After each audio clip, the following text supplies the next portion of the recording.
Yeah. The next team is the Broncos for me. I think they're going to be last in the division. Again. They're a tough team to embrace. I have them at like 5 or 6 wins. And like, I feel like it's easy to underestimate this team, but two things that are important to me is I am one going to assume they're not getting Aaron Rodgers because if they do, that flips everything. It does. Like that man is the system. And the second one is like, who is your quarterback? It's murky. Like you got Teddy Bridgewater.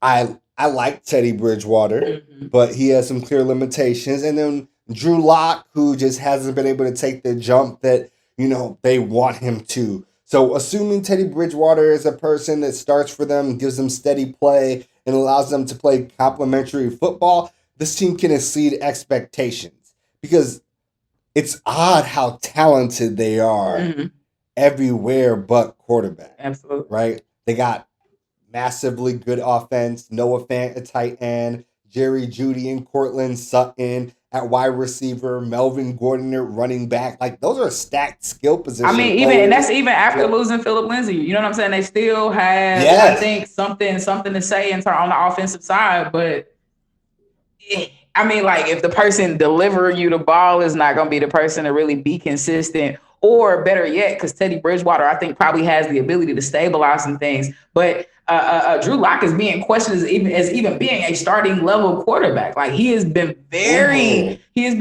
skeptical and made a lot of people very skeptical about his talent on that level. And so I think what becomes weird is you have all of these great offensive players, but you have a system that is so undetermined. I know they're going to try to split up some of their playing time because if y'all ain't figured it out by now in the preseason start next month, y'all about to be trying to sample and see. I can see a world where they set the tone. I don't know. It'd be interesting. I can see a world where they try to get out there and eat and really test out what they got in Teddy Bridgewater and see if it's time to go ahead and cut their losses with Drew Lock and, let him start the season. But I can also see a season where they try not to slight the young man, trying to see if he still got some in his tank, to see if some of these other moves that they've done in their coaching and then, some of their front office leadership and how some of the talent that's been brought in, see if that starts to influence some things. And then if not, then say, okay, Teddy, come on up, just like we thought.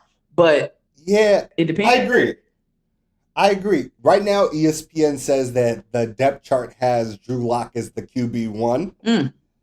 So I feel like they might overachieve with Teddy from the beginning because Teddy is less prone to turnovers. He's more careful with the ball, allows them to play into a strong defense. Like their corners are crazy. They drafted Patrick Surtain, who was a top 2 corner in this draft. They got Kyle Fuller from the Bears, who was like top 3 in the league in deflected passes. Yeah. Like obviously Von Miller, Bradley Chubb up front. Those dudes are well established. Like if you're in a situation where you can take control of games time-wise, be careful with the ball, they could win a lot more games. But right now, I'll put them down for beating the Jags, the Jets, the Lions, the Bengals, and the Eagles for sure.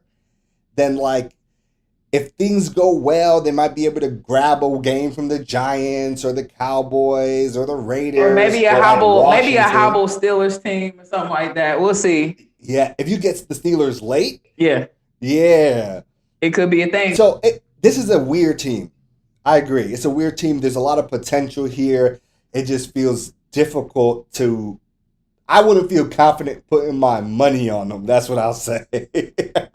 It's got to be rough to be a Broncos. Nah, my bad. I was about to say it's got to be rough to be a Broncos fan because of the uncertainty that's been at the quarterback position for a while now. Because I mean, you like, oh, we got Drew Lock, but you like, oh, we got Drew Lock. What's good, right? You wanna invest in young talent and be excited about that, but you got Drew Lock, but then also you lost the leader of your defense when Von Miller got hurt last season or whatever. So that it messed up your schedule in terms of getting a cohesive team that moves forward where you can really see if you're going to win or lose your games on offense or defense. Like everything was just off calibration. You know what I'm saying? And so they are, like I was just agreeing that they are an interesting team to watch because they could, I will say they could overachieve.